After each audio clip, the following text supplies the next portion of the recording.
Hey, I'm Rob Menzies, welcome back to my channel, and today we are here doing the conclusion of the middleweight naked test ride and review. If you've been watching this channel, you would have seen that I've recently test ridden 6 middleweight naked bikes, all extremely very different in their styling and functionality. And in this video what I'm going to do is bring them all together, categorize them and talk you through how I've scored and ranked the different bikes for different reasons. What we'll also be doing by the end of this video is actually talking to you about the bike that I'm actually going to buy, and as well as that, the next video to follow this one will actually be me collecting the brand new bike as well. So stay tuned as we go through this. Quite a bit of detail for you in this one, so a little bit analytical. I hope this is for you and I hope you enjoy my breakdown and detailed review. So without any further ado, let's get cracking. So getting started here, the first thing I'm going to do is we're actually going to use a scoring system here that helps us with deciding which bike was best for what reason. I'm going to keep it very simple. I rode 6 bikes, so in each category I'm going to give a score out of 6. 1 being that it was the worst, 6 being that it was best. The one with the most points at the end wins.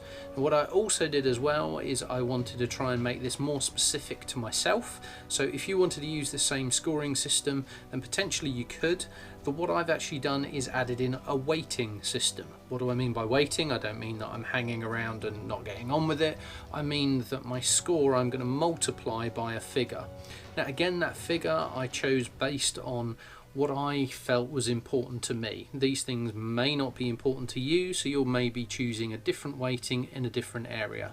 Again, what I tried to do with this one is rank the weighting out of 5, so 1 being not really very important to me, 5 being extremely important to me, so that I can then try and make sure that the scoring system that I'm giving this is absolutely bang on for me, and I'm definitely going to be choosing the right bike. Okay, so we're going to start in a last place. So the 6th bike that I've chosen was actually the 6th bike that I rode. I'm actually quite upset about the fact that this one is 6th because I am a bit of a Suzuki boy. I do love Suzukis, but I'm afraid to say the Suzuki GSX-S 750 that I test rode from Fowler's Motorbikes in Bristol unfortunately comes in 6th place. So as you can see from the scoring here, the only one where this really topped out and did quite well was actually going around town. This bike was really good around town. It was very good at low revs. It was very quiet at low revs. Reasonably comfortable riding position, and also had a nice little feature that helped you pull away from a standing still position, just basically to make sure that you didn't stall the bike. Not that I would have a problem with that, but it was just a feature of the bike anyway. Outside of that though, I've got to say, as you'll see within the scoring, this bike unfortunately really didn't perform in comparison to the rest, so was dramatically missing a lot of the electrical gizmos that we saw on some of the other bikes. And I've got to say, although it was a cheaper bike, you do kind of get that in the breakdown of the bike that you actually got. So things like quick shifters, auto blippers not being present, the dash, although was very readable, was quite basic in the nature of it, and as you'll see from my scoring that I'm putting on screen now, you'll see that it actually scored very low in pretty much all of the areas that I categorized. So unfortunately this one coming in last place. Okay, so coming up in 5th spot now is the Yamaha MT09SP. Again, as we look at the scoring here, you're going to see that unfortunately did not score fantastically well, not that high on the top marks, the 6s and the 5s. You will see there are a couple of areas where this does score very well, and that includes the sound of the bike, as this bike sounds really great. A 5 for the looks of the bike, because again I also thought that this one looked really great. But the 6 for top marks on this one does actually go for the riding position. So I have to say, for this bike, this one was the most comfortable riding position of all of the bikes on the test for that day. So definitely a 6 on that. Where this bike did end up missing out, unfortunately, where it got the lowest amount of points, really wasn't great within the twisties. That was mainly because it was let down by its suspension, which I've got to say I thought was a real issue with this bike. And then finally that was kind of capped off as well by the switchgear, which I found very small and very fiddly to be able to use. Now again, with each one of these videos, as I mentioned, I've done a full ride and review, so as I'm talking you through all of these, I'm going to be posting up here for you the link to be able to go and watch them, so please do if you haven't seen them already. Moving on, we are now going to talk about the fourth bike in our review, and that one was the Kawasaki Z900. I have to say, for this bike, one of the things that it did score extremely well on was when riding through the twisties. By far, this was the most fun bike to ride. If that's something that you're really interested in, then absolutely this is the bike to go and check out for you. This bike also had an absolutely cracking dashboard on it. I've placed this as second from a dashboard point of view. This bike was great to ride whether you're really trying to try and push it or you're doing around town. Either way, a really great feeling on this bike, so definitely worthwhile. Also, another area that I was really surprised at, this bike was really great at wind deflection as well, so when you were sat on the bike you didn't really feel like you were getting pummeled with the wind. As a final one for this bike as well, I must say there is a cracking deal out by Kawasaki as well, so when it came to the cost of buying this bike for the amount of fun that you would get with it, this bike is actually looking pretty good. So you might be wondering at this stage why it is I've placed this bike in fourth place. Where this bike really got let down, unfortunately, is in some of the places where it really mattered, and certainly mattered within this group. So first thing it got let down with was the fact that this wasn't actually that great a looking bike. So from inspiring my imagination, I have to say I think in the styling area they could have done a little bit better. I did also find that the switchgear wasn't great on this bike. The brakes were absolutely terrible on this bike, and perhaps if you'd ridden it as a standalone bike and not gone and ridden it against something else, they might have been okay, but certainly in this group amongst all the other bikes I found this one quite poor in the brakes area. I also found that the rider aids were dramatically missing on this bike as well, so again quite surprised me considering the electronic dash that we didn't have things like auto blipper and quick shifters that were there for us. I also felt that from a suspension point of view, this bike didn't exactly help either. So one of the things you would have noticed in the review is although it was great when I was going around the twisties, I did really notice with the suspension that actually when you're around town, the front suspension was really diving. I also think there was quite a lot of lack of adjustment around it as well. So I think this one could be really struggling for all environments and all road riding. That being said, this bike has a great array of safety aids, and it is also a great sounding bike, and also from a riding position not too bad either. So as a general all-rounder, it's got to be said this bike either scores really well or really not so great, but also has some areas that are not too bad as well. So that's why this one's in fourth place, but a real contender. And if you are looking at a new bike where you're looking for something that's a decent price, that has a reasonable amount of electronics on it, that's going to give you a fun ride, in particular if you're not looking to do warp speed, then this one would be a good one for you to go and check out.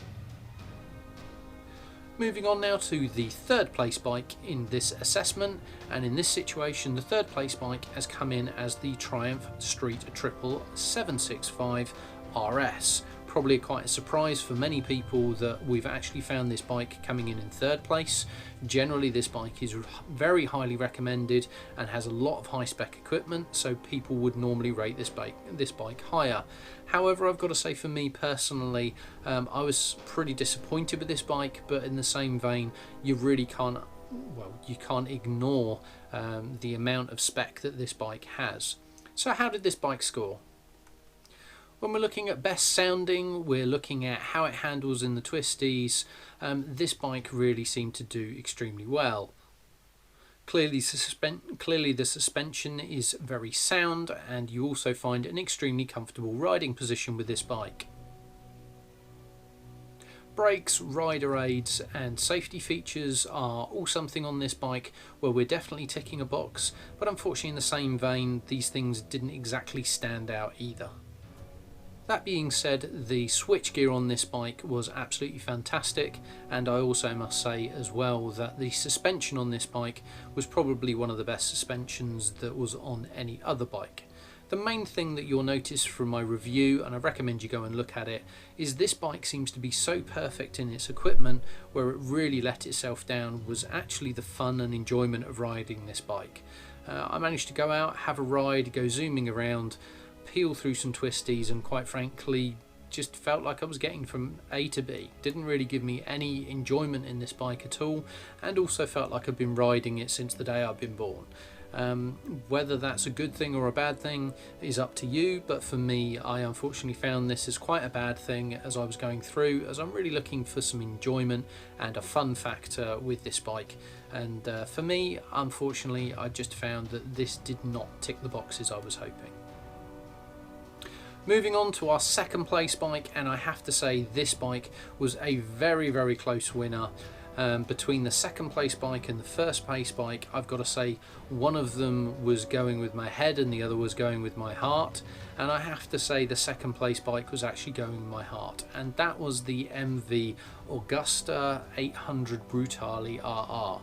I must say this bike by far is the best looking bike. When you're out and riding this bike, I think it sounds great, although I must say it sounds like a bag of nails and sounds like a diesel when it's standing still. The brakes, the rider aids, and also the dealership experience, I've got to say, were all absolutely up there and really something to write home about. This bike was by far the one to ride in the twisties the best. I've got to say it did push you on and make you want to ride it quicker and quicker. As well as that gave you the best confidence in the twisties, and to help that had probably the best wind deflection of any bike that I rode here. Where this bike let itself down, unfortunately, was looking at price. It was the most expensive of all of the bikes that we rode here. As well as that, it also let itself down when we got to any kind of slow speeds or around town. It really did not like it at all. As well as that, I've got to say the dash itself really let itself down in this context and really needed something a lot extra. And I must say as well, that switch gear I really struggled with. I found it either stiff and hard to use, or really not simple and easy. But I must say, outside of that, this is a fantastic and cracking bike. It was so close to being the bike that I actually purchased. I would highly recommend that you don't discard this bike if you're looking at the middleweight naked class. Most people at the moment are heading towards the bike that I didn't manage to ride, which was the KTM Duke 890, as it's brand new out this year, but unfortunately you also can't test ride it, so for me that means I won't be buying it. A lot of people are raving about the bike. I have to say personally, going for the MV, this is something you really should not disregard. It's such a great looking bike.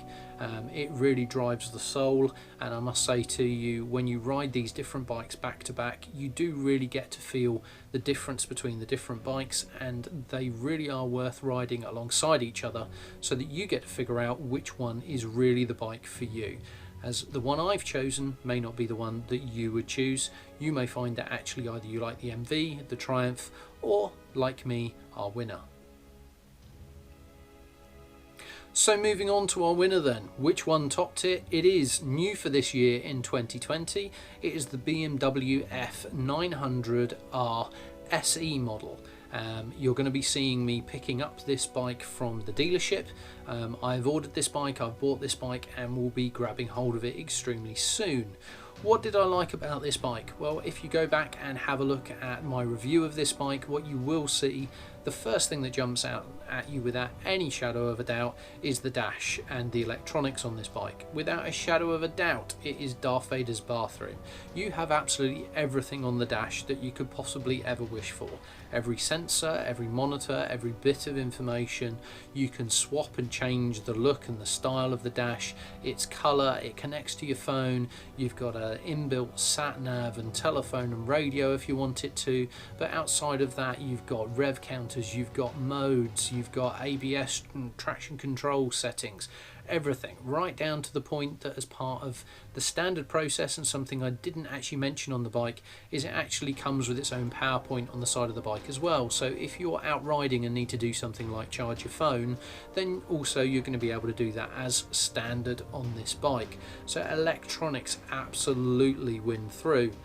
I've actually gone for a bike with a load of optional extras. As with all BMWs, be them cars or bikes, you've got a base model and then you can basically choose what extras that you want to have. I pretty much tick the complete list of optional extras on the bike that I've gone for. So this includes things like electronic suspension, and also I've got the BMW accident assist. I'm not sure if that's the correct wording for it, but basically what it means, if you have an accident on the bike, it automatically calls BMW customer services, or there is a red emergency button that you can flip a switch and it will automatically call BMW, and you can arrange for them to either come out and get you because the bike has broken down, or alternatively they will call out emergency services in an accident environment, which none of the other bikes even got close to offering, which I think is a fantastic offering for this bike. As well as that, when it comes to riding, I have to say, riding it through any condition, be it around town or be it through the twisties, I found this bike very compliant, absolutely fantastic, and lots of fun. Being a twin cylinder bike, it was really the only bike in this mix that wasn't a triple or a 4-cylinder, and I have to say, for someone that's looking to be able to have a lot of fun on a bike where you don't need to go warp speed to be able to enjoy it, it has to be said, going for a twin cylinder really does tick the box in this area, and very much did for the BMW.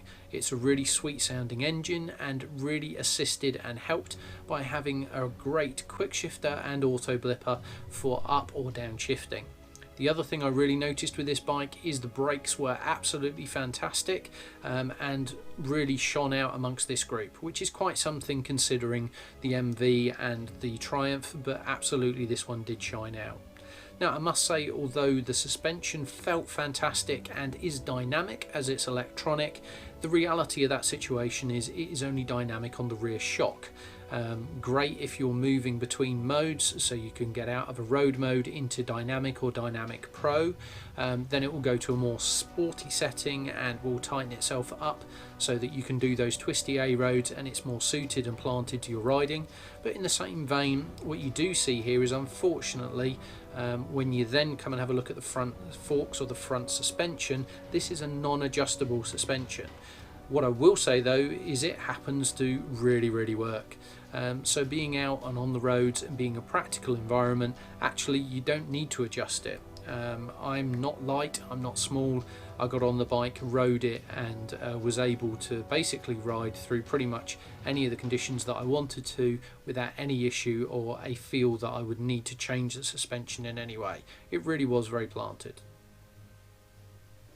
The only areas where this bike I would say really did manage to let itself down, again, price was definitely up there. It was definitely nudging on the door with all of my optional extras of the MV, so that's something.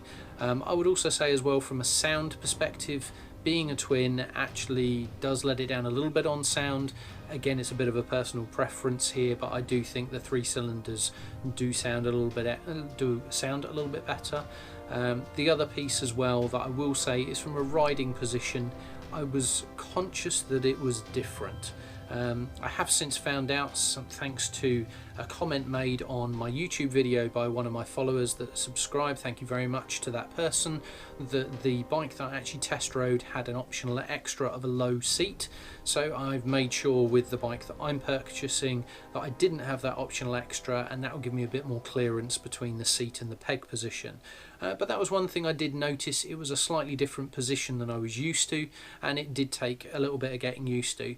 But I was also conscious only a little bit. Within a few miles I got used to it and was easily able to pull away from the traffic lights and put my feet straight back onto the pegs without that feeling alien. So it didn't take too long at all. So there we have it. As mentioned, I have obviously chosen for the BMW F900R SE. I've actually gone for a blue model. So the next video you'll see is me picking up the bike and giving you a walk around my brand new bike.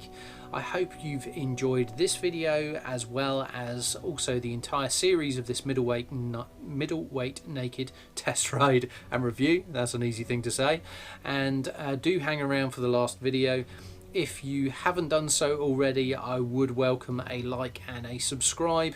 As you may have guessed on this channel, I'm really into my motorbikes, and if I'm not on a track day, then I'm doing some form of a motorbike ride or review. So do please hit that subscribe button, and I look forward to seeing you in my next video, which will be coming up very soon, which is talking to you about the new bike that I pick up and walking you around, or the reason why you should be also thinking about the 2020 brand new BMW F900R. So thanks so much for your time, thanks for sticking with me, and looking forward to seeing you in the next video very soon. I hope you enjoyed this video. If you did, then please remember to not only like the video but also hit that subscribe button so you don't miss out on future videos like this in the future. Thanks again for watching, and see you again soon.